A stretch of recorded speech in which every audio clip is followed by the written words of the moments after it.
Estas historias no hablan de demonios clásicos, hablan de consecuencias. Cada acuerdo parece justo, hasta que cobra lo que más duele. Escucha con atención, y dime en los comentarios. ¿Tú lo aceptarías? La luz fluorescente parpadeaba con un zumbido sordo, iluminando el acero inoxidable y el azulejo blanco de la morgue del distrito. El doctor León Valdés apoyó la frente contra la frialdad del refrigerador de cadáveres, intentando ahogar el martilleo en sus sienes. El olor a desinfectante no lograba enmascarar el dulzón aroma a etanol que emanaba de sus poros. Ruina. Esa era la palabra. Su ruina había comenzado con una firma, la suya, al pie de un informe pericial defectuoso. Un error en la interpretación de unas fibras, una coincidencia maldita, y un hombre inocente, Mateo Ríos, ahora cumplía una condena de 25 años. El escándalo había sido mediático, brutal.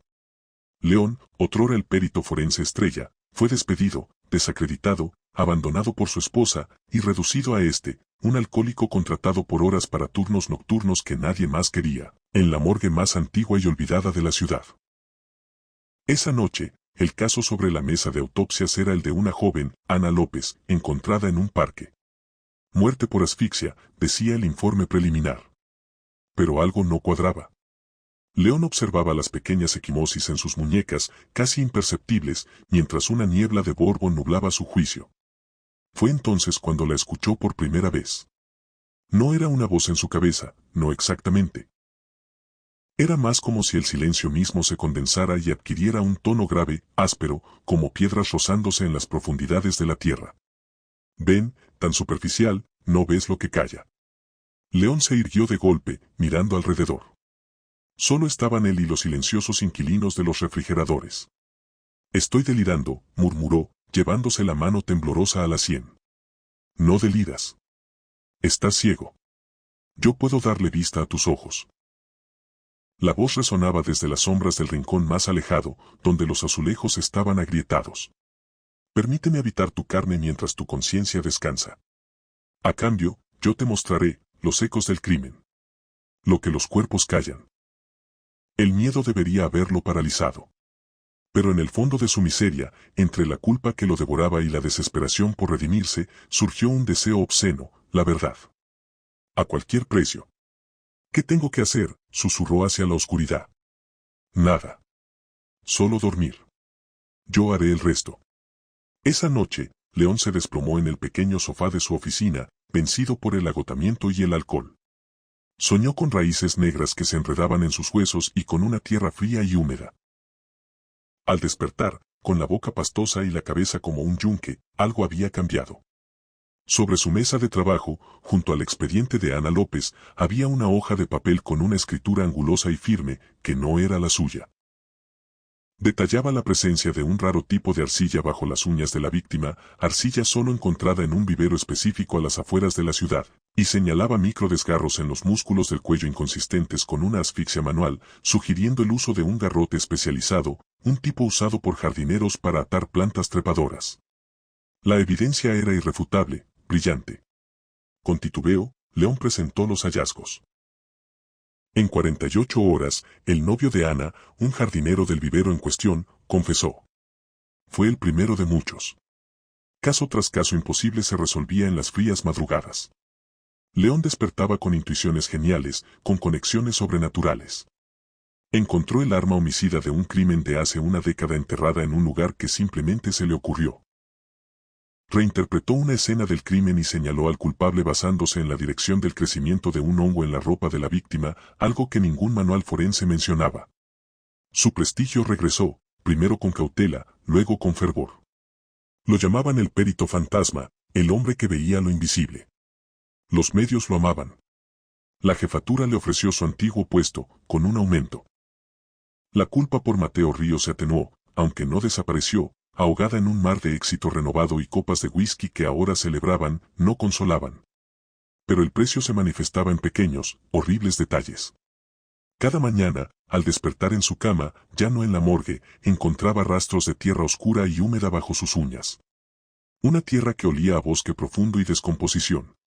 Sus zapatos, limpios la noche anterior, aparecían embarrados con un lodo negruzco. Y los dolores musculares. No eran los de la resaca, sino un dolor profundo, como si hubiera cavado durante horas. La gota que colmó el vaso fue el caso del cadáver número 437. Se trataba de un hombre sin identificar, hallado en un descampado.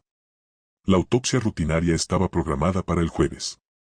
Un miércoles por la mañana, León llegó a su nueva y flamante oficina en el Instituto Forense Principal y encontró, sobre su escritorio, un informe completo de autopsia del hombre 437.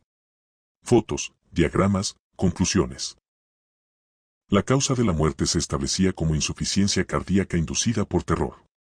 El informe especificaba, con una precisión clínica y aterradora, que el sujeto había experimentado un pavor tan extremo que su corazón literalmente se había paralizado. Y lo más escalofriante, en la sección de hallazgos adicionales, la escritura angulosa anotaba, trazas de esporas de Fanges umbrarum en el tracto respiratorio. Especies no catalogadas. Hábitat. Subsuelo, preferentemente cerca de cementerios antiguos. Diseminación, por inhalación o contacto con raíces infectadas. León no recordaba haber abierto siquiera la bolsa del cadáver. Temblando, bajó a la morgue. El cuerpo del hombre 437 yacía en la mesa. La incisión, perfecta y limpia, había sido cerrada con una sutura meticulosa, de un estilo que él no usaba. Los órganos habían sido pesados y examinados. Todo estaba en orden. Todo estaba hecho. Fue entonces cuando vio su reflejo en el acero pulido del armario de instrumentos. Sus ojos, normalmente castaños y apagados, tenían un destello verdoso, fosforescente, que se desvaneció en un parpadeo. Y en su cuello, apenas visible por encima de la línea del cuello de la camisa, notó una marca. Una mancha en la piel, como de musgo seco y terroso, que se extendía en un patrón de finas venas negras. La entidad no solo usaba su cuerpo mientras dormía. Lo estaba cambiando. Lo estaba habitando. Esa noche, León intentó desesperadamente mantenerse despierto. Bebió café tras café, paseó por su apartamento. Pero una pesadez irresistible, como si la tierra misma lo jalara hacia abajo, lo venció. Antes de sucumbir, dejó una cámara de video grabando en un rincón de su dormitorio. El sueño fue profundo, sin sueños. Un vacío absoluto. Al amanecer, se lanzó hacia la cámara. La reprodujo con el corazón latiéndole en la garganta. Las primeras horas mostraban su cuerpo dormido, inquieto. Luego, cerca de las 3 se vio a sí mismo sentarse en la cama. Los movimientos eran ajenos, fluidos y demasiado controlados. Sus ojos, abiertos, brillaban con esa misma luz verdosa y vacía. Su yo se levantó, fue al balcón y comenzó a cavar. Con sus propias manos, en las macetas de geranios, hurgando en la tierra con una intensidad obsesiva. Luego se detuvo, miró fijamente a la cámara y sonrió. ¿Había sabido siempre que la cámara estaba allí? Una sonrisa que no era de León, una mueca torcida y antigua. Después, regresó a la cama y se acostó.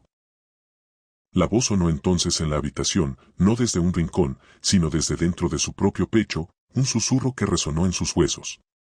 El inocente que encerraste, Mateo Ríos, su dolor abrió la grieta. Tu culpa fue la puerta. Ahora, la verdad que buscas tiene una raíz más profunda. Los casos que resolvemos, no son solo para tu redención. Son para mi sustento. Cada secreto revelado, cada crimen expuesto, la energía del horror me alimenta. Y pronto, León, pronto no habrá diferencia entre el huésped y el habitante. Seremos un solo perito, un perito de lo que yace bajo la tierra. León miró sus manos. La tierra bajo sus uñas era más oscura que nunca. Y en la palma de su mano derecha, una nueva marca había aparecido durante la noche, un fino surco, como el brote de una raíz, que se abría paso desde su muñeca hacia el corazón. El reloj marcaba las 3 de la madrugada cuando Clara apoyó la frente contra el frío azulejo del baño de personal. El olor a desinfectante y desesperación se le había impregnado en la piel después de 12 años en urgencias nocturnas. En el bolsillo de sus pantalones verdes de enfermera, una carta de desahucio se doblaba junto a los recibos impagos de la universidad de su hija. Cada muerte evitable en su turno era un recordatorio.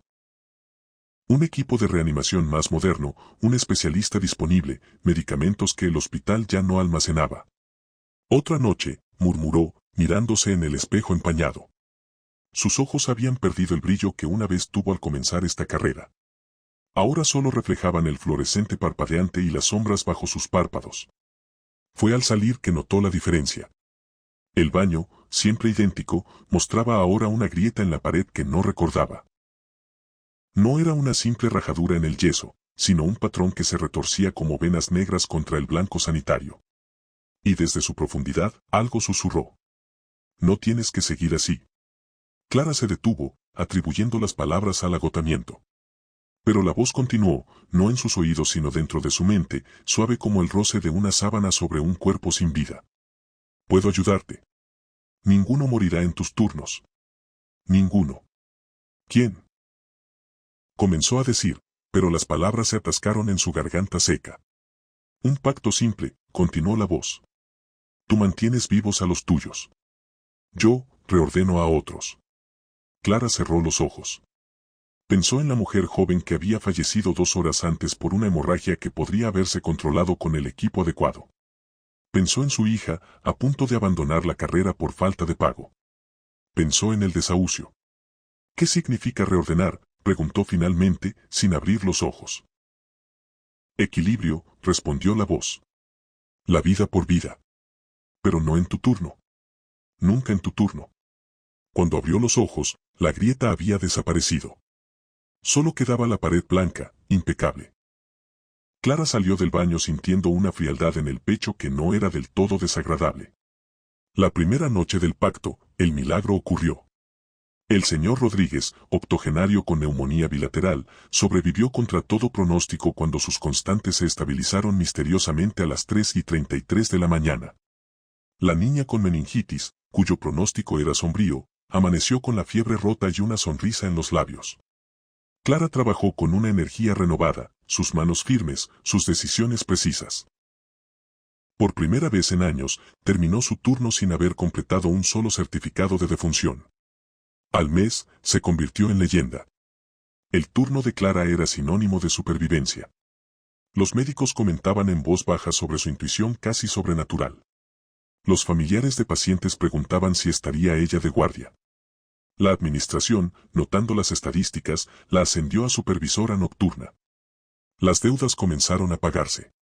Su hija continuó en la universidad. Pero las muertes no desaparecieron, se redistribuyeron. Clara comenzó a notarlo en las noticias matutinas mientras tomaba su café antes de dormir. Accidentes extraños. Enfermedades fulminantes en personas previamente sanas. Un hombre que se ahogó en su bañera a las 4:05 de la mañana, justo cuando Clara terminaba su turno. Una mujer que sufrió un aneurisma mientras desayunaba a las 7:15 de la mañana, cuando Clara ya estaba en su apartamento.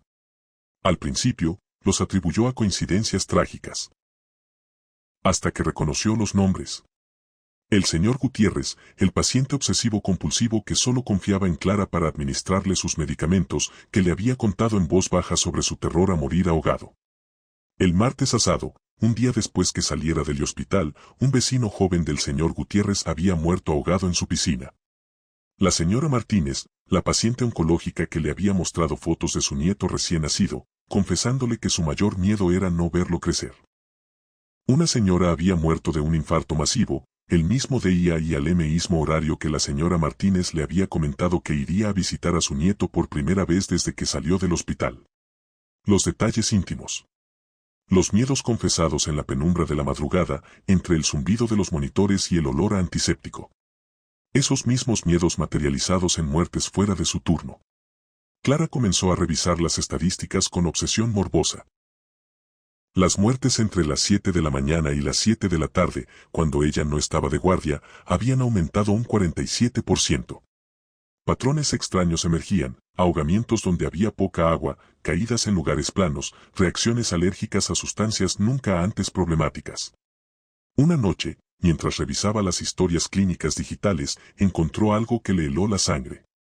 En cada muerte reordenada, en el campo de notas para la familia, aparecía una frase idéntica. Consulte con la enfermera de turno nocturno para detalles sobre los últimos deseos del paciente. Ella no había escrito esas notas. Fue entonces cuando la grieta reapareció. No en el baño, sino en la pared de la sala de descanso, justo detrás de donde ella solía sentarse a tomar su café de medianoche. ¿Está satisfecha?, Susurró la voz, ahora menos suave, con un dejo de algo que sonaba a burla. «Estás usando lo que les digo», acusó Clara, manteniendo la voz baja aunque estaban solas en la sala. «Sus miedos. Sus secretos. Información es poder», respondió la voz. «Tú me das el qué. Yo me encargo del cómo. Quiero cancelar el pacto». Un silencio denso llenó la habitación. El fluorescente parpadeó 3 veces. «Imposible», dijo finalmente la voz. «El equilibrio debe mantenerse. 37 vidas has salvado en tus turnos. 37 he reordenado». Clara sintió el suelo inclinarse bajo sus pies. 37. Recordó cada una de las caras salvadas, y luego, con horror creciente, comenzó a recordar las confidencias de pacientes anteriores, los miedos compartidos en momentos de vulnerabilidad. «Si intentas romper el pacto», continuó la voz, ahora con una cualidad metálica desagradable, «el equilibrio se restablecerá de manera concentrada». Clara entendió. No era una amenaza vaga. Si el pacto se rompía, todas esas muertes aplazadas ocurrirían a la vez, probablemente en su turno, probablemente de maneras tan horribles que destruirían lo que quedaba de su cordura. Esa noche, su turno fue perfecto. Una apendicectomía complicada que terminó bien. Una sobredosis que respondió al tratamiento contra todo pronóstico. Una mujer embarazada con preeclampsia severa que dio a luz a un niño sano justo antes del amanecer. Al salir del hospital, el cielo se teñía de naranja pálido. En la parada del autobús, una pantalla mostraba las noticias locales. Clara apenas pudo contener el grito que se formó en su garganta. Tragedia en guardería, falla en sistema de calefacción provoca asfixia colectiva. 5 niños fallecidos. Y ahí, en la lista de víctimas, vio un nombre que reconoció al instante, Mateo, el nieto de la señora Martínez. El niño que ella nunca vería crecer. Pero había más. Los otros 4 nombres. Clara los reconoció. Eran nietos de otros pacientes. Pacientes que le habían mostrado fotos, que le habían hablado con orgullo de esos niños, que le habían confesado sus mayores miedos. No solo estaba usando sus miedos contra ellos. Estaba yendo más atrás en el árbol. Clara corrió de regreso al hospital, directamente al baño donde todo había comenzado. La grieta estaba allí, más ancha, más profunda, con ese patrón de venas negras que ahora parecían latir suavemente. «Basta», gritó, sin importarle quién pudiera escuchar. Esto no era parte del trato. «Todo pacto tiene sus términos», respondió la voz, ahora múltiple, como si varias personas hablaran al unísono. «Y sus cláusulas finas». «Mi hija», jadeó Clara, un nuevo terror apoderándose de ella. «Vas a...». «La información es poder», repitió la voz. «Y tú me has dado tanta información, Clara. Sobre tus pacientes. Sobre sus familias. Sobre ti misma». En ese momento, Clara comprendió la verdadera naturaleza del pacto. No se trataba solo de salvar vidas durante su turno. Se trataba de alimentar algo con el conocimiento íntimo que ella, como enfermera, recogía en la oscuridad de la madrugada. Cada confidencia, cada miedo compartido, cada secreto médico era una herramienta en manos de aquella entidad. El reloj del pasillo marcó las 7. Su turno había terminado. Desde la grieta en la pared, algo comenzó a emerger. No una forma sólida, sino una oscuridad que absorbía la luz, que se arrastraba por los azulejos como aceite espeso. Y en su centro, Clara vio reflejadas las caras de todos aquellos cuyas muertes había reordenado. Sus expresiones no eran de angustia, sino de un conocimiento terrible, como si finalmente comprendieran la verdad de su final. «El equilibrio continúa», dijeron las voces al unísono. «Tu turno ha terminado. El nuestro, apenas comienza». Clara retrocedió hasta tocar la puerta, pero ya no había manija. Solo una superficie lisa y fría. Las sombras avanzaron, y por primera vez en muchos meses, Clara sintió el mismo miedo que tantas veces había visto en los ojos de sus pacientes. Afuera, en el pasillo, el turno diurno comenzaba. Las luces se encendieron por completo, las conversaciones y risas llenaron el aire. Nadie notaría su ausencia hasta horas después. Para entonces, la grieta en el baño habría desaparecido nuevamente, esperando a la siguiente enfermera agotada, a la siguiente alma endeudada, a la siguiente guardia de madrugada dispuesta a hacer un pacto. Y en algún lugar de la ciudad, lejos del hospital, la hija de Clara se despertó con un frío inexplicable en el pecho, una sensación que no podía sacudirse y el recuerdo persistente de los miedos de su madre. La lluvia golpeaba los cristales de la ventana de Clara con un ritmo hipnótico, casi musical. Sentada frente a su computadora, revisaba por enésima vez las grabaciones del último accidente de tráfico en la autopista M30. Como periodista de sucesos para el Heraldo Nocturno, su obsesión por destacar entre el ruido mediático la había llevado a coleccionar horas de audio ambiental de escenas de crímenes, incendios y desastres. Buscaba algo, cualquier cosa, que le diera ventaja sobre sus competidores. Fue en la tercera escucha de la grabación del choque múltiple cuando lo notó. Entre el chirrido de los frenos, los gritos y el estruendo del metal, había un patrón. Un zumbido casi imperceptible, como un susurro electrónico, que precedía al impacto exactamente 3 segundos. Clara ajustó los auriculares, aumentó el volumen y aplicó filtros de sonido. Allí estaba. Una secuencia de tonos que se repetía en todas sus grabaciones recientes. No puede ser coincidencia, murmuró, sintiendo un escalofrío recorrerle la espalda. Esa noche, mientras trabajaba en su pequeño apartamento del barrio de Chamberí, el zumbido comenzó a manifestarse fuera de sus grabaciones. Primero fue en el silbido del hervidor, luego en el rumor del tráfico distante. Clara empezó a escucharlo en todas partes, un ruido blanco que escondía melodías de calamidad.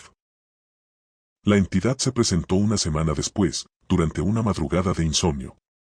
Clara estaba revisando audios de un incendio en una guardería cuando la pantalla de su computadora se llenó de interferencia. De entre el ruido estático emergió una voz que no provenía de los altavoces, sino directamente dentro de su mente. «Puedes escuchar lo que otros ignoran», susurró la voz, que sonaba a 1000 voces superpuestas. «Yo puedo enseñarte a afinar el oído». Clara, impulsada por una mezcla de terror y ambición, aceptó. Durante los días siguientes, la entidad, a la que ella comenzó a llamar el sintonizador, le enseñó a distinguir los patrones sonoros que anunciaban tragedias. No eran simples coincidencias acústicas, sino auténticas partituras de desgracia que resonaban en el tejido mismo de la realidad. Aprendió a identificar el tono específico que precedía a un asesinato, la frecuencia que anunciaba un derrumbe, la armonía disonante que presagiaba un accidente aéreo. Su primera exclusiva llegó con el colapso del puente de San Isidro. Clara publicó la noticia 45 minutos antes de que ocurriera, citando fuentes internas. La redacción estalló en aplausos, su editor le dio un aumento y la competencia empezó a fisgonear sus métodos. Clara inventó una red de informantes anónimos, pero en realidad solo escuchaba las sinfonías del desastre que ahora resonaban constantemente en sus oídos. El pacto era simple, Clara debía estar presente en el lugar de cada tragedia que anticipaba. Al principio, pensó que era una condición extraña pero manejable. Se posicionaba a una distancia segura, observaba cómo se desarrollaba el horror que había pronosticado, y luego escribía su crónica con detalles tan vívidos que sus lectores se estremecían. Pero con el tiempo, comenzó a notar patrones más inquietantes. Las tragedias ocurrían exactamente donde ella estaba, nunca en lugares alternativos que también mostraban los mismos patrones sonoros. Peor aún, empezó a percibir que los eventos se desencadenaban en el momento preciso de su llegada, como si su presencia fuera el detonante final. La revelación llegó con el incendio en la fábrica textil de Vallecas. Clara había escuchado la secuencia sonora 3 días antes, un crescendo de tonos agudos seguido de un silencio absoluto. Llegó al lugar 20 minutos antes del horario previsto, escondiéndose en un almacén abandonado frente a la fábrica. Desde su escondite, observó a los trabajadores entrar, escuchó sus risas matutinas, vio a una joven obrera ajustarse el pañuelo en el pelo. El momento crítico llegó. Clara contuvo la respiración, esperando el estallido de llamas. Pero nada ocurrió. Los minutos pasaron, y la fábrica continuó su rutina normal. Confundida, revisó sus notas, el patrón sonoro indicaba las 8:17 de la mañana como hora del desastre. Eran las 8:23. Fue entonces cuando notó el olor a gasolina. Giró sobre sus talones y vio un bidón volcado junto a la puerta trasera del almacén donde se escondía. Una chispa saltó de un cable pelado y las llamas estallaron con furia, envolviendo el almacén en segundos. Clara logró escapar justo cuando los bomberos llegaban, pero el fuego ya se había extendido a la fábrica textil a través de los materiales inflamables almacenados. 43 personas murieron aquel día. Clara escribió la exclusiva con manos temblorosas, sabiendo la verdad que ahora no podía ignorar. Las tragedias no ocurrían a pesar de su presencia, sino debido a ella. Tu oído no anticipa el futuro, le explicó el sintonizador esa noche, su voz resonando desde cada dispositivo electrónico de su apartamento. Sintoniza las posibilidades. Y tu presencia las actualiza, las convierte en realidad. Eres el instrumento que da voz a la tragedia. Clara intentó romper el pacto. Dejó de publicar exclusivas, se aisló en su apartamento con tapones en los oídos. Pero los patrones sonoros se volvieron más intensos, transformándose en dolorosos zumbidos que la mantenían despierta noche tras noche. Peor aún, comenzó a escuchar las melodías de desastre asociadas a sus seres queridos, su editor, su vecina anciana, el barista de su café favorito. La entidad le ofreció un nuevo trato, podría salvar a una persona por cada 10 tragedias que activara. Clara, desesperada, aceptó. Así comenzó su descenso moral, calculando fríamente qué vidas valían la pena salvar y cuáles sacrificar por su cordura y éxito profesional. Su momento final llegó durante la cobertura de un derrumbe en el metro. Clara escuchó el patrón sonoro más complejo que jamás había percibido. Una sinfonía completa de desastre que afectaría a toda la línea 6 durante la hora punta. Cientos de víctimas potenciales. Pero entre los tonos de calamidad, distinguió una nota pura, una frecuencia de esperanza que indicaba una posible línea de tiempo alternativa donde el derrumbe sería menor, con solo una víctima. Clara llegó a la estación de Opañel y localizó la fuente de la nota pura, una niña de unos 7 años que cantaba una canción infantil mientras esperaba el metro con su madre. La melodía inocente creaba una interferencia en el patrón de desastre, ofreciendo una posibilidad de redención. Pero para activar esa línea de tiempo, Clara comprendió lo que debía hacer. Su presencia era necesaria en el punto exacto donde colapsaría el túnel, pero en esta realidad alternativa, ella sería la única víctima. Sonriendo por primera vez en meses, Clara se acercó a la niña y le susurró: tu canción es hermosa. No dejes de cantarla nunca. Luego se dirigió al punto crítico marcado por su oído afinado, justo cuando comenzaba el estruendo del derrumbe. Sus últimos pensamientos no fueron de miedo, sino de paz. Finalmente silenciaría la sinfonía de desastres que había estado dirigiendo. El último sonido que escuchó no fue el colapso del túnel, sino la voz de la niña, cantando aún más fuerte, su melodía inocente ahogando por un instante el rugido de la tragedia. Al día siguiente, el Heraldo Nocturno publicó una exclusiva póstuma de Clara Mendoza, describiendo con inquietante precisión el derrumbe del metro y su propia muerte en él. El artículo concluía con una frase que sus editores no comprendieron: a veces el silencio más profundo comienza con una sola nota de verdad. Y en la estación de Opañel, ahora reconstruida, algunos viajeros juran escuchar a veces, entre el rumor del metro y las voces de la multitud, un zumbido tenue que se desvanece tan pronto como lo notan, como si la realidad contuviera la respiración, esperando a alguien con el oído suficientemente afinado. El bufete de Alejandro Rojas era sinónimo de éxito en el mundo legal de la ciudad. Especializado en acuerdos extrajudiciales, su tasa de resolución era del 100%, un hecho que sus colegas atribuían a su carisma, inteligencia y una intuición casi sobrenatural para anticipar los movimientos de la contraparte. Lo que nadie sabía era el precio de esa intuición. Todo comenzó una noche de lluvia torrencial, cuando Alejandro trabajaba hasta tarde en un caso particularmente complejo. El cliente, un empresario acusado de fraude fiscal, parecía imposible de defender. Las pruebas eran abrumadoras y la fiscalía no mostraba interés en negociar. Desesperado, Alejandro murmuró para sí mismo: haría cualquier cosa por ganar este caso. El aire en la oficina cambió. La temperatura descendió bruscamente y las luces parpadearon. En la silla frente a su escritorio, una silueta oscura comenzó a materializarse.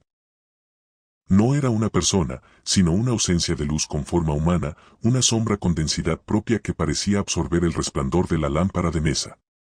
Alejandro contuvo el aliento, paralizado entre el terror y la fascinación. La sombra no habló, pero Alejandro sintió una oferta resonando en su mente: éxito absoluto en sus casos, a cambio de permitir que ella negociara ciertos detalles durante sus reuniones privadas con clientes. Él no escucharía esas negociaciones, no conocería los términos exactos. Solo vería los resultados: clientes que llegaban tensos y salían extrañamente complacidos, dispuestos a aceptar condiciones que antes habrían rechazado. El primer caso fue el del empresario. Alejandro programó la reunión como de costumbre, pero cuando el cliente entró en la oficina, sus ojos se fijaron inmediatamente en la silla vacía junto al escritorio. Palideció. ¿Quién? ¿Qué es eso? Susurró, señalando el espacio que Alejandro veía vacío. Siéntese, por favor, respondió Alejandro, evitando la pregunta. Durante la reunión, Alejandro presentó su estrategia, pero notó que el cliente miraba constantemente hacia la silla vacía, asintiendo ocasionalmente como si alguien le estuviera hablando. Al final, el hombre firmó un acuerdo que incluía confesiones y reparaciones que Alejandro nunca había sugerido. El caso se cerró en tiempo récord. Así comenzó una asociación de 12 años. La sombra solo aparecía durante reuniones privadas con clientes cuyos casos parecían imposibles. Alejandro aprendió a ignorar los susurros inaudibles, las miradas fijas de sus clientes hacia espacios vacíos, los escalofríos repentinos que recorrían la habitación. A cambio, su reputación creció exponencialmente. Se convirtió en el abogado más solicitado para casos desesperados, el hombre que siempre obtenía resultados, sin importar cuán adversas fueran las circunstancias. Pero con el éxito llegó una inquietud creciente. Alejandro comenzó a notar patrones extraños en los contratos que redactaba después de esas reuniones. Frases que no recordaba escribir, cláusulas con sintaxis retorcida que, aunque legalmente sólidas, le producían un malestar visceral al leerlas. Peor aún, algunos clientes desaparecían después de los casos. No físicamente, sus perfiles en redes sociales seguían activos, seguían yendo a trabajar, pero algo en ellos cambiaba. Una luz se apagaba en sus ojos, una chispa de humanidad que era reemplazada por una obediencia vacía. La gota que colmó el vaso fue el caso de la herencia Valdés. Una disputa familiar particularmente amarga donde 3 hermanos se disputaban una fortuna considerable. La sombra negoció con el mayor, quien aceptó renunciar a su parte a cambio de servicios futuros no especificados. Alejandro sintió una punzada de culpa al ver la expresión de alivio poco natural del hombre al firmar, pero la ahogó con el pensamiento de que había evitado un litigio prolongado y costoso.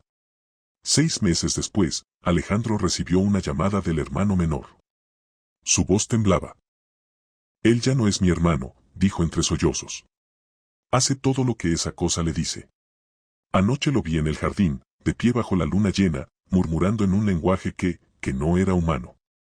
Y tenía los ojos completamente negros. Alejandro colgó abruptamente, el corazón latiéndole con fuerza. Por primera vez en 12 años, decidió revisar sistemáticamente todos los contratos que había redactado después de reuniones con la sombra. Ordenó los archivos cronológicamente y comenzó a estudiar cada cláusula, cada frase, cada palabra. Las primeras docenas de casos no mostraban nada extraordinario. Pero al llegar a los contratos de los últimos 5 años, comenzó a encontrar anomalías. Pequeñas al principio, una palabra mal escrita que al observarla de cerca parecía contener símbolos dentro de sus letras, luego progresando a frases completas insertadas en medio de párrafos normales. En el contrato del caso Valdés, encontró lo que había estado buscando y temiendo. En la página 7, escondida dentro de una cláusula sobre arbitraje, había un párrafo escrito en lo que solo podía describirse como un lenguaje no humano.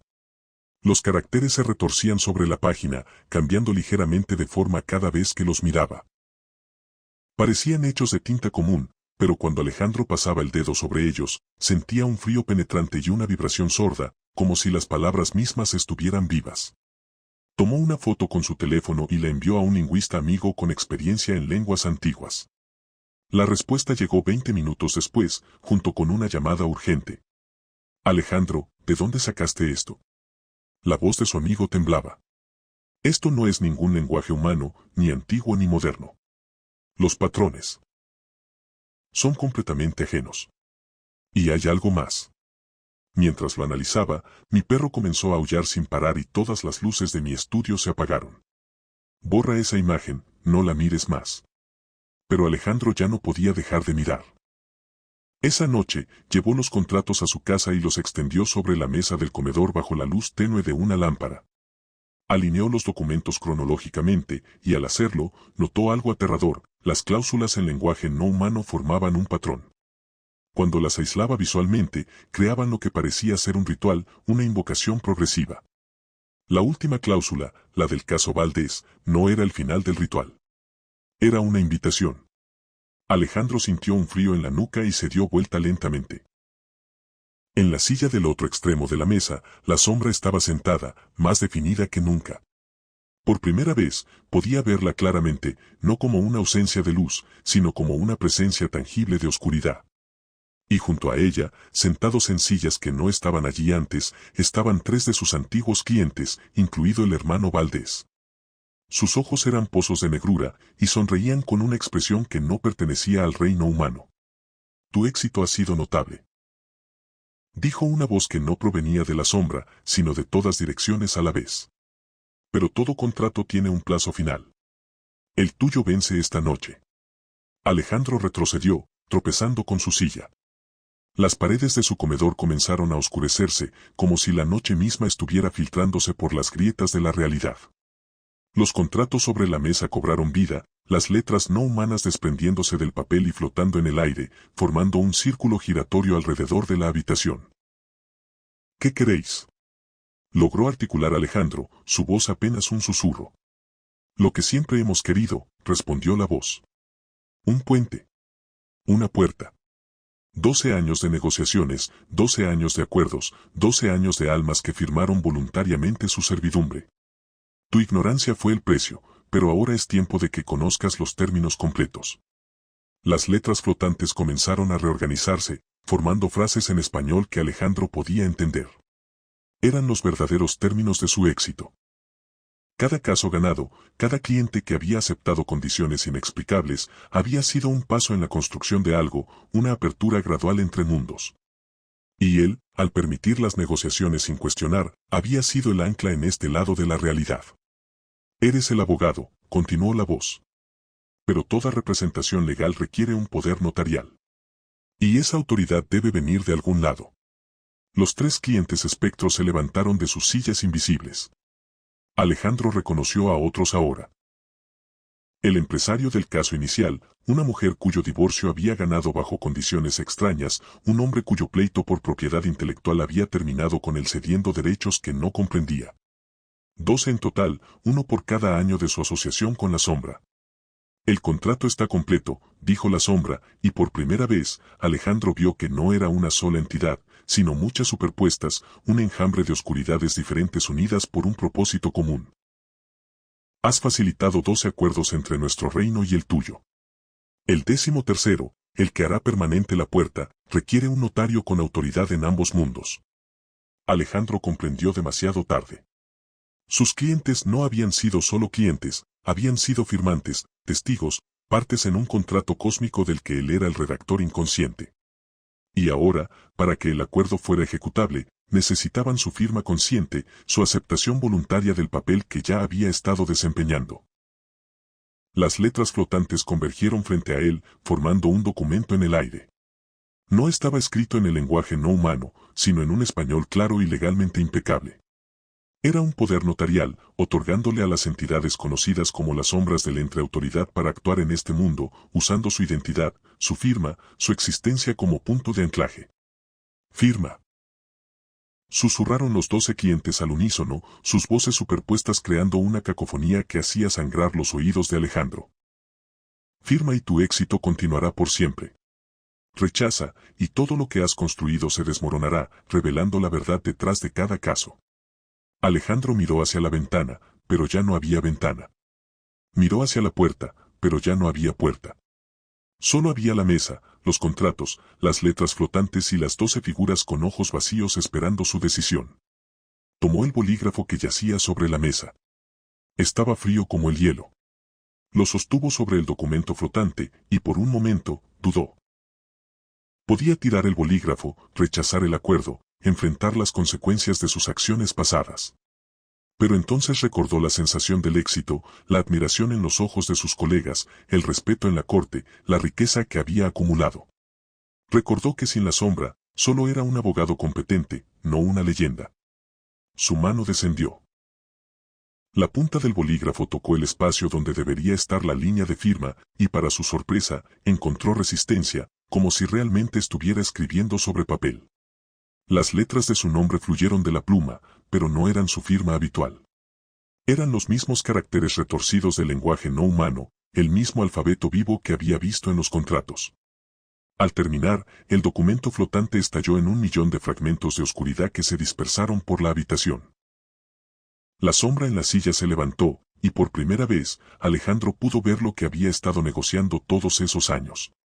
No era una entidad, sino una ausencia con forma, un vacío que anhelaba ser llenado. Y ahora, con su firma, tenía el derecho legal de llenarse con este mundo. Los 12 clientes espectros sonrieron, y sus sonrisas se extendieron más allá de lo físicamente posible. La sombra se extendió desde su silla, tocando a Alejandro suavemente en el hombro. Donde hizo contacto, sintió un frío que quemaba, una ausencia que era más presencia que cualquier cosa que hubiera experimentado. Bienvenido al bufete, dijo la voz, que ahora venía claramente de la sombra. Tu oficina está lista. Alejandro miró hacia abajo y vio que ya no estaba en su comedor. Estaba de pie en una réplica exacta de su oficina en el bufete, pero las ventanas mostraban un cielo nocturno con estrellas que se movían en patrones imposibles, y las sombras en las esquinas de la habitación respiraban suavemente. En su escritorio había una pila de casos nuevos. Los nombres de los clientes eran reconocibles. Personas poderosas de la ciudad, políticos, magnates, pero sus demandas eran diferentes ahora. No buscaban ganar pleitos o evitar la cárcel. Buscaban extensiones, aperturas, permisos para que algo entrara o saliera. La sombra tomó asiento en la silla del cliente, más definida que nunca. Alejandro notó que ahora tenía una forma vagamente humana, aunque sus contornos seguían siendo de oscuridad pura. El primer caso es el alcalde, dijo la sombra, y su voz sonaba extrañamente como la de Alejandro, pero filtrada a través de ecos de lugares vacíos. Necesita que negociemos los términos del nuevo desarrollo urbanístico. Hay ciertas líneas de poder bajo la ciudad que deben ser respetadas. Alejandro asintió, tomando asiento detrás de su escritorio. Tomó su bolígrafo, que ahora estaba permanentemente frío, y abrió el expediente. Las páginas estaban escritas en ese lenguaje no humano, pero ahora podía leerlo con fluidez, como si siempre hubiera sabido cómo. Al otro lado de la ciudad, en el bufete real de Alejandro Rojas, las luces de su oficina se encendieron, aunque él no estaba allí. Su secretaria, al pasar tarde por el pasillo, vio una silueta sentada en su silla, trabajando bajo la luz de la lámpara de mesa. Supuso que había vuelto a trabajar después de horas, como solía hacerlo. No notó que la silueta no proyectaba sombra alguna, o que las sombras en la habitación se movían independientemente de la fuente de luz. Tampoco notó que los contratos sobre el escritorio estaban escritos en un alfabeto que hacía que los ojos dolieran al intentar descifrarlo. Alejandro, o lo que había sido Alejandro, levantó la vista de su trabajo y sonrió. Tenía casos que ganar, acuerdos que negociar, y un nuevo socio que lo guiaría hacia un éxito que trascendería los tribunales terrenales. Afuera, la noche era un poco más oscura de lo habitual, y las sombras bajo los faroles se extendían un poco más de lo normal. Pero eran detalles menores, cosas que la gente atribuiría a la imaginación o a juegos de luz. Después de todo, ¿quién cuestiona el éxito cuando llega envuelto en un traje caro y un historial impecable? La vida de Mateo se había convertido en una sucesión de noches blancas y días grises desde el divorcio. El insomnio crónico era su compañero más fiel, un visitante puntual que llegaba con la oscuridad y se negaba a marcharse con el amanecer. Las ojeras profundas bajo sus ojos eran el mapa de su agotamiento, y las paredes de su apartamento vacío habían aprendido cada uno de sus suspiros. Todo cambió el día que su hijo Leo, de 7 años, estuvo a punto de electrocutarse con el tostador que inexplicablemente había caído en la bañera llena. Fue el tercer accidente doméstico en 2 semanas, después de que una estantería se desplomara milagrosamente evitando al niño por centímetros, y de que una fuga de gas se detectara justo cuando Leo entraba a la cocina con una vela de cumpleaños apagada. El terror visceral que sintió Mateo al abrazar a su hijo tembloroso después del incidente del tostador lo llevó a rincones oscuros de Internet que nunca habría explorado en circunstancias normales. Foros de ocultismo práctico, sitios web abandonados, hilos de discusión archivados en servidores extranjeros. Allí, entre teorías descabelladas y fraudes evidentes, encontró las referencias cruzadas. El método de sustitución. No se invocaban nombres, no se dibujaban pentagramas, no se ofrecían sacrificios sangrientos. La descripción era casi burocrática, se habilitaba algo mediante 3 condiciones específicas. Privación extrema del sueño, repetición de frases aparentemente sin sentido en intervalos precisos y aislamiento absoluto durante 72 horas. La desgracia no se destruye, se redistribuye, decía uno de los posts más antiguos, escrito por un usuario cuyo último acceso databa de 2006. Mateo lo consideró una locura. Luego recordó el miedo en los ojos de Leo. Y comenzó. La privación del sueño fue lo más fácil, su insomnio ya había hecho la mitad del trabajo. Pasó 3 días en vela completa, bebiendo café frío y mirando fijamente la pared de su estudio convertido en celda. Las frases, extraídas de diferentes hilos y traducidas torpemente, las repitió cada 3 horas exactas: el peso busca equilibrio, lo que no se sostiene se comparte, la caída encuentra nuevos suelos. El aislamiento fue más difícil. Ignoró las llamadas de su exesposa, de su hermana, de sus 2 amigos más cercanos. Apagó el teléfono, desconectó el internet, se encerró con provisiones básicas. En el silencio de ese encierro voluntario, a veces creyó escuchar susurros en los rincones, susurros que se desvanecían cuando volvía la cabeza. Al tercer día, al borde del delirio por falta de sueño, sintió un cambio en la presión del aire. No era algo visible o audible, sino una alteración en la cualidad misma del espacio, como si la habitación hubiera exhalado profundamente después de contener la respiración durante mucho tiempo. Cuando salió, tambaleante, al cuarto día, lo primero que hizo fue llamar a su exesposa. «Leo está bien», dijo ella, con voz extrañamente neutra. «Pero los accidentes se han detenido». De repente. Y así fue. Las semanas pasaron sin incidentes.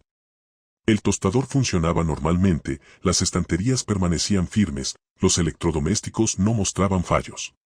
Mateo comenzó a dormir de nuevo, sueños profundos y sin sueños que lo dejaban despertar renovado. Su relación con Leo mejoró, las visitas se llenaron de risas en lugar del miedo latente que antes las impregnaba. La primera señal llegó un mes después. Su hermana María, siempre saludable, comenzó con una tos seca que ningún médico podía diagnosticar. Los exámenes mostraban pulmones limpios, análisis de sangre normales, pero la tos persistía, debilitándola día a día hasta que tuvo que tomar licencia médica indefinida de su trabajo como arquitecta. Mateo lo atribuyó a una coincidencia. Hasta que su mejor amigo, Javier, desarrolló un dolor crónico en las articulaciones que aparecía y desaparecía sin patrón discernible. Las resonancias mostraban tejidos sanos, los reumatólogos se rascaban la cabeza, y Javier, que había sido maratonista, ahora caminaba con dificultad algunos días. Luego fue su exesposa. Dolores de cabeza incapacitantes que llegaban en oleadas, sin causa neurológica identificable.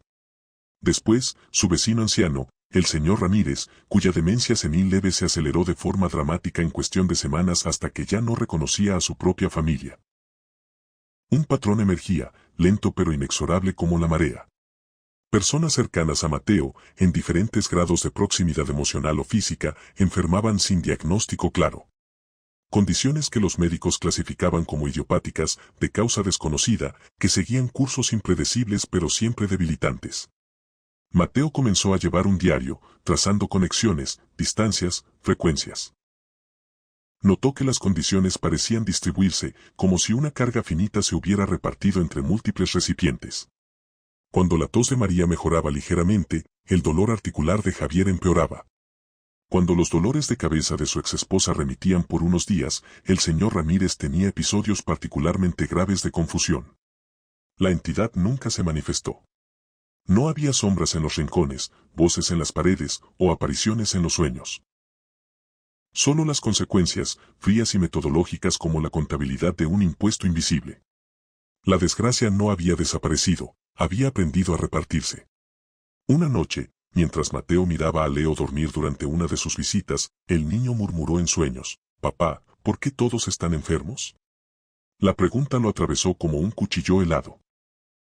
Mateo se sentó junto a la cama, observando el rostro sereno de su hijo, completamente a salvo de accidentes domésticos, completamente a salvo de caídas misteriosas o electrocución accidental.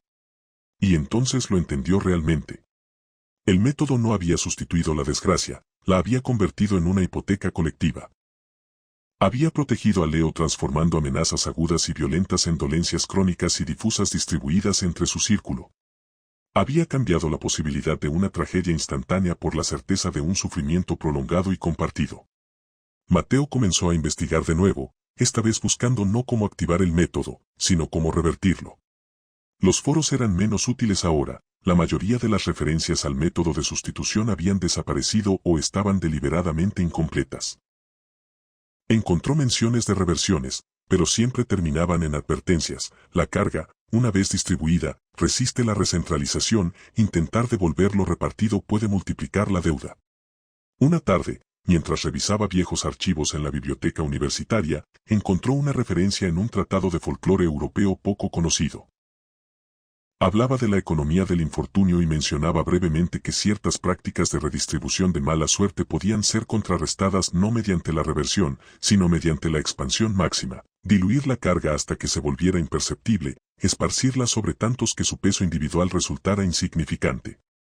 Mateo lo consideró. ¿Expandir el sufrimiento? Hacer que más personas, tal vez personas lejanas o desconocidas, llevaran fragmentos minúsculos de esta maldición burocrática? Miró la foto de Leo en su billetera, luego la lista de nombres en su diario: Clara, Javier, su exesposa Elena, el señor Ramírez. Gente que amaba, gente por la que se preocupaba, ahora pagando el precio de su desesperación paternal. La entidad nunca se manifestaría, comprendió Mateo. No había conciencia con la que negociar, ni demonio al que apaciguar, ni fantasma al que exorcizar. Solo había un principio, una ley fría e impersonal que él había activado: el infortunio como líquido que busca su nivel, como calor que se dispersa, como peso que se distribuye para evitar el colapso de un solo punto. Mateo cerró el diario. Afuera, la noche estaba cayendo, y con ella llegaría otra vez el insomnio, su viejo compañero que ahora sabía que nunca había sido solo insomnio, sino la primera condición, la puerta de entrada. En el silencio de su apartamento, Mateo se preguntó cuánto tiempo podría seguir viendo cómo la gente que amaba pagaba el precio de la seguridad de su hijo. Y se preguntó, con un escalofrío que le recorrió la espalda, qué haría cuando la lista de enfermos hubiera crecido tanto que tuviera que considerar la expansión máxima. La desgracia no había desaparecido. Solo había aprendido matemáticas. Y ahora, Mateo también tendría que aprenderlas. ¿Y tú? ¿Estarías dispuesto a esparcir el sufrimiento por salvar a quien amas? Cuéntame en los comentarios. El apartamento de Analia olía a incienso barato y a ambición disfrazada de espiritualidad. Durante 7 años, había construido un imperio digital desde su sofá, Rituales Auténticos Analia, una web donde vendía desde limpiezas de aura hasta invocaciones para el amor, todo empaquetado en PDFs estéticos con fuentes elegantes y garantías de satisfacción o reembolso. Sabía que era puro teatro, pero el teatro pagaba las facturas. Sus clientes, desesperados por creer, nunca cuestionaban la autenticidad de sus conexiones ancestrales. Una tarde de lluvia, aburrida y con un cinismo que le corroía las entrañas, Analia decidió hurgar en la carpeta más antigua de su computadora, archivos viejos /diagonal no comercializables. Entre documentos desechados, encontró un PDF titulado simplemente llamado incompleto, solo para escucha. Las páginas, escaneadas de un libro deteriorado, estaban llenas de manchas y una caligrafía angulosa. La descripción era inquietantemente vaga: procedimiento para confirmar presencia. No formular petición. No esperar respuesta en lenguaje. Solo escuchar la quietud que responde. Uso estrictamente personal. ¿Solo para escucha?, murmuró, con una sonrisa burlona. Perfecto para una tarde sin nada mejor que hacer. Siguió las instrucciones al pie de la letra, pero con la ironía de quien sabe que está representando un monólogo para nadie. Dibujó un círculo con tiza en el suelo de su sala, apagó las luces y encendió una sola vela negra que tenía por ahí, de un ritual de protección que nunca funcionó. Recitó las frases en un latín probablemente incorrecto, sintiéndose ridícula. Al final, se sentó en silencio, como indicaba el texto, y escuchó. Solo escuchó el zumbido del refrigerador y el golpeteo de la lluvia contra la ventana. Nada, susurró, satisfecha. Como siempre. Apagó la vela, limpió la tiza y ordenó pizza. La noche transcurrió con normalidad. Durmió bien. Al día siguiente, fue a hacer la compra semanal. Frente al estante de los cereales, una duda trivial la asaltó: ¿debería comprar el de avena o el de chocolate? En su mente, como de costumbre, surgió la deliberación interna con su propia voz: el de avena es más sano, pero el de chocolate te levanta el ánimo. De repente, una respuesta clara y fría cortó el hilo de sus pensamientos: el empaque azul tiene geometría estable. Clara parpadeó. La voz no era la suya. No era un tono, ni un timbre diferente, era una cualidad distinta. No sonaba en sus oídos, sino en el espacio mismo de su conciencia. No era invasiva, ni autoritaria. Solo estaba ahí, como un dato. Y era incorrecta. El empaque azul era de avena, pero a ella no le gustaba la avena. Ignoró la respuesta, compró el de chocolate y se olvidó del incidente. Pero empezó a ocurrir con más frecuencia. Preguntas internas simples, cotidianas: ¿debo llamar a mi madre hoy? La comunicación genera patrones predecibles de sonido. ¿Qué serie veo esta noche? La tercera opción tiene una secuencia de luces intermitentes más armoniosa. Las respuestas nunca eran moralmente malas, ni la llevaban al peligro. Solo eran ajenas. Como si un observador que no entendiera a los humanos intentara ayudar, basándose en criterios incomprensibles.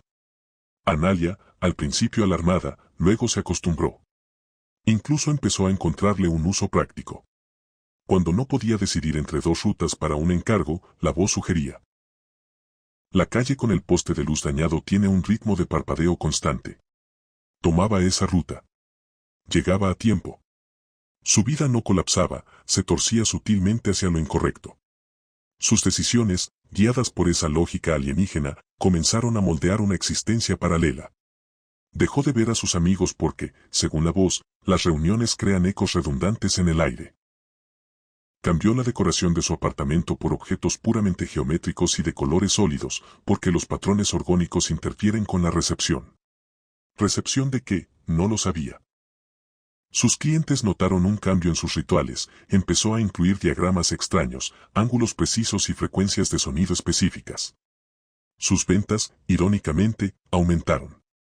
La gente decía que sus nuevos métodos se sentían más auténticos. Un año después del ritual, Analia ya casi no reconocía su reflejo en el espejo. Su ropa era de cortes imposibles, monocromática. Su dieta consistía en alimentos que la voz consideraba estructuralmente eficientes. Había cortado todo lazo emocional. No era infeliz. No sentía nada. Solo una fría eficiencia. La crisis llegó con un cliente nuevo, un hombre desesperado que buscaba un ritual para recuperar a su esposa fallecida. Clara, automáticamente, empezó a redactar el PDF estándar de conexión con seres queridos. Una pregunta surgió en su mente, no por duda, sino por costumbre: ¿qué símbolo debería usar para este? La voz respondió, por primera vez, con algo más que una descripción: usa el patrón de la página 47 del libro original. Invoca el punto de quietud que ahora te escucha. Clara se quedó helada. El punto de quietud que ahora te escucha. No que escucha, sino que ahora te escucha. Un intercambio. Una relación. Con manos temblorosas, buscó en su archivo el PDF del llamado incompleto. Releyó la advertencia que antes había pasado por alto, solo para escucha. La confirmación de presencia es un acto de reconocimiento mutuo. El oyente se vuelve audible. Ella no había llamado a nada. Solo había confirmado una presencia. Y esa presencia, confirmada a su vez, había empezado a asesorarla. A traducir el mundo a su lógica inhumana. Y ella, por aburrimiento y cinismo, había seguido cada sugerencia, construyendo una vida que era el hábitat perfecto para eso, para esa quietud que ahora respondía. Miró alrededor de su apartamento, ahora una celda de eficiencia alienígena.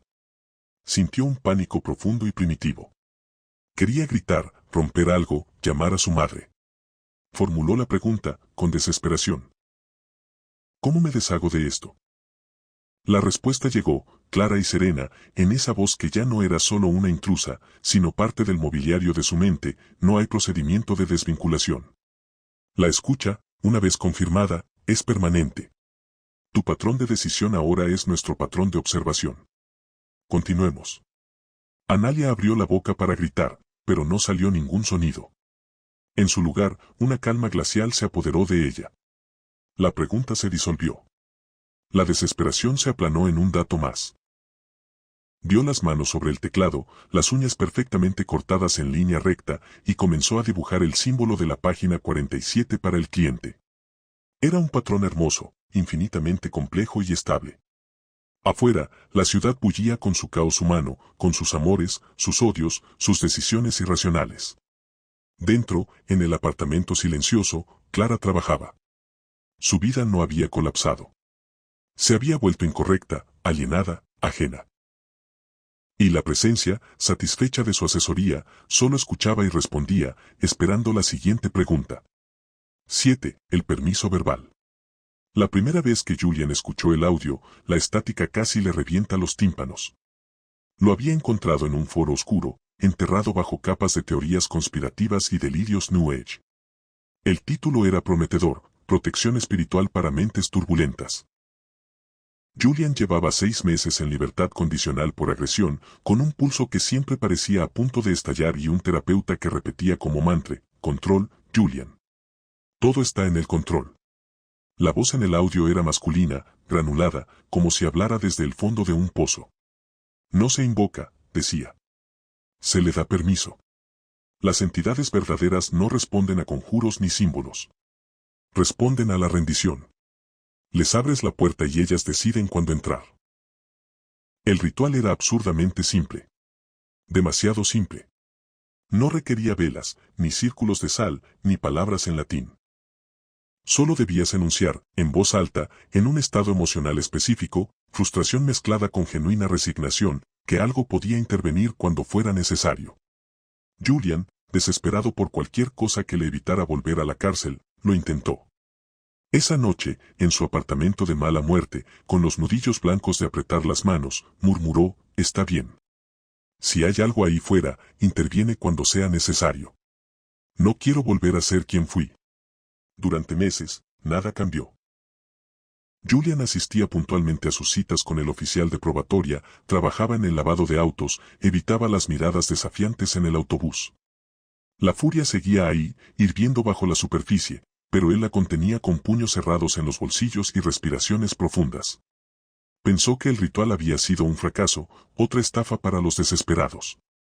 El primer incidente ocurrió en la tienda de comestibles. Un hombre chocó contra Julian en el pasillo de los enlatados, derramando su café. Perdón, murmuró Julian, apartándose. Pero el hombre, un tipo corpulento con ojos inyectados en sangre, no se movió. ¿Tienes algún problema?, gruñó. Julian negó con la cabeza, intentando rodearlo. En ese momento, otro cliente, una mujer que estaba examinando sopas, se interpuso. Déjalo en paz, le gritó al hombre corpulento. Lo vi. Intentaste provocarlo. La discusión escaló rápidamente. La mujer llamó al gerente, luego a la seguridad. El hombre corpulento, ahora furioso, acusó a Julian de haberlo empujado primero. Para cuando llegó la policía, 3 testigos afirmaban haber visto a Julian actuar de manera agresiva. Julian recibió una advertencia por alterar el orden público. Su oficial de probatoria frunció el ceño al enterarse. Julian lo atribuyó a mala suerte. Hasta que sucedió de nuevo. En el trabajo, un compañero comenzó a esparcir rumores de que Julian robaba propinas. No había pruebas, solo susurros y miradas laterales. Julian confrontó al hombre con calma, preguntando por qué inventaba esas cosas. Al día siguiente, el dueño del lavadero encontró una navaja oxidada, que no era de Julian, en su taquilla. Una denuncia anónima llegó a probatoria. La suspensión fue temporal, pero la mancha persistió. Los incidentes se acumularon como gotas que horadan la piedra. Una discusión de tráfico menor donde el otro conductor salió de su auto gritando que Julian lo había amenazado con un bate. Julian nunca tuvo un bate. Una cena en un restaurante barato donde la mesera tropezó y derramó agua en su regazo, luego corrió a llorar con el manager diciendo que Julian le había dicho cosas horribles.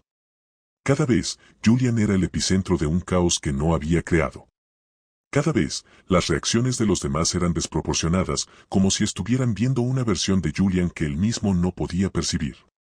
La entidad, si es que existía, no operaba en su mente. No sentía impulsos de violencia, ni voces susurrantes que incitaran al caos. En cambio, el mundo a su alrededor se torcía. Las percepciones se distorsionaban. Las personas más pacíficas se convertían en acusadores vehementes. Los conflictos que él intentaba desescalar estallaban con vida propia, alimentados por la paranoia y la mala fe de otros. Su novia, Mara, fue la última en creerle. Julian, esto no puede ser coincidencia, dijo una noche, mientras él le relataba cómo un vecino había llamado a la policía porque sonaba a que estaba golpeando a las paredes, estaba martillando un cuadro. Tal vez sin querer estás dando alguna señal. Algo que hace que la gente reaccione así. ¿Crees que es mi culpa?, preguntó Julian, la voz quebrada. No estoy diciendo eso. Solo, la gente no inventa estas cosas de la nada. Poco después, Mara terminó con él. Me asustas, admitió, evitando su mirada. No es lo que haces, es la energía que traes. Como si a tu alrededor todo se desmoronara. El golpe final llegó en la revisión de probatoria. Su oficial, la señora Ruiz, una mujer generalmente imparcial, tenía el expediente abierto frente a ella. Denuncia tras denuncia, informe tras informe. Pequeños incendios que Julian supuestamente había encendido. Julian, dijo con un suspiro cansado. No sé qué está pasando. Pero el patrón es innegable. La corte ve un historial de comportamiento disruptivo, de provocar incidentes. Tu versión ya no es creíble. Ni siquiera para mí. Esa frase resonó en su cráneo, ni siquiera para mí. La señora Ruiz había sido su única aliada en el sistema. Sentado en el autobús de regreso a casa, Julian observó su reflejo en la ventana. ¿Y si tenían razón? ¿Y si, en algún nivel profundo e inaccesible, él era responsable? Si su mera presencia, su historia, su esencia, emanaba una toxicidad que envenenaba las interacciones humanas. El ritual no había invocado un demonio que lo poseyera. Había dado permiso para que el mundo lo viera como el monstruo que tanto temía convertirse. Esa noche, su vecino de arriba comenzó a mover muebles a las 3 de la mañana. El sonido de arrastre y golpes retumbaba en su techo. Antes, Julian habría puesto música o habría intentado dormir con almohadas en la cabeza. Ahora, una fatiga profunda, un nihilismo glacial, se apoderó de él. No tenía energía para enojarse. Solo un vacío resignado. Subió las escaleras y llamó suavemente a la puerta. Cuando el vecino, un hombre joven con auriculares, abrió, Julian solo dijo, disculpa, el ruido, es muy tarde. El vecino se quitó los auriculares. ¿Qué?, preguntó, no con agresividad, sino con genuina confusión. El ruido. Los muebles. Son las 3 de la mañana.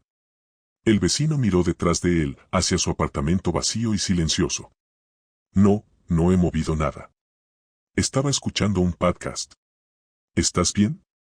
Julian sintió el suelo ceder bajo sus pies. Bajó las escaleras tambaleándose. En su apartamento, el ruido había cesado. El silencio era absoluto. El golpe final llegó en la revisión de probatoria. Su oficial, la señora Ruiz, una mujer generalmente imparcial, tenía el expediente abierto frente a ella. Denuncia tras denuncia, informe tras informe. Pequeños incendios que Julian supuestamente había encendido. Julian, dijo con un suspiro cansado. No sé qué está pasando. Pero el patrón es innegable. La corte ve un historial de comportamiento disruptivo, de provocar incidentes. Tu versión ya no es creíble. Ni siquiera para mí. Esa frase resonó en su cráneo, ni siquiera para mí. La señora Ruiz había sido su única aliada en el sistema. Sentado en el autobús de regreso a casa, Julian observó su reflejo en la ventana. ¿Y si tenían razón? ¿Y si, en algún nivel profundo e inaccesible, él era responsable? Si su mera presencia, su historia, su esencia, emanaba una toxicidad que envenenaba las interacciones humanas. El ritual no había invocado un demonio que lo poseyera. Había dado permiso para que el mundo lo viera como el monstruo que tanto temía convertirse. Esa noche, su vecino de arriba comenzó a mover muebles a las 3 de la mañana. El sonido de arrastre y golpes retumbaba en su techo. Antes, Julian habría puesto música o habría intentado dormir con almohadas en la cabeza. Ahora, una fatiga profunda, un nihilismo glacial, se apoderó de él. No tenía energía para enojarse. Solo un vacío resignado. Subió las escaleras y llamó suavemente a la puerta. Cuando el vecino, Un hombre joven con auriculares abrió. Julian solo dijo, disculpa, el ruido, es muy tarde. El vecino se quitó los auriculares. ¿Qué? Preguntó, no con agresividad, sino con genuina confusión. El ruido. Los muebles. Son las 3 de la mañana. El vecino miró detrás de él, hacia su apartamento vacío y silencioso. No, no he movido nada. Estaba escuchando un podcast. ¿Estás bien? Julian sintió el suelo ceder bajo sus pies. Bajó las escaleras tambaleándose. En su apartamento, el ruido había cesado. El silencio era absoluto. Se desplomó en el sofá, mirando las grietas en el techo. Recordó las palabras granuladas del audio, les abres la puerta y ellas deciden cuándo entrar. La entidad no estaba en él. Nunca lo había estado. Estaba en el espacio entre él y los demás. En la interpretación, en el malentendido, en el sesgo que convertía una disculpa en una provocación, una mirada en una amenaza. Había dado permiso para que el mundo reflejara su miedo más profundo, y el mundo, obediente, había cumplido. Ya no sentía rabia. Solo una soledad vasta e impenetrable. La protección espiritual que había buscado era una cárcel perfecta, construida no con barrotes de acero, sino con la certeza incuestionable de los demás. Nadie creía en su versión de los hechos. Y allí, en la oscuridad de su sala, Leo tuvo que admitir la verdad más aterradora de todas, tal vez, ni siquiera él.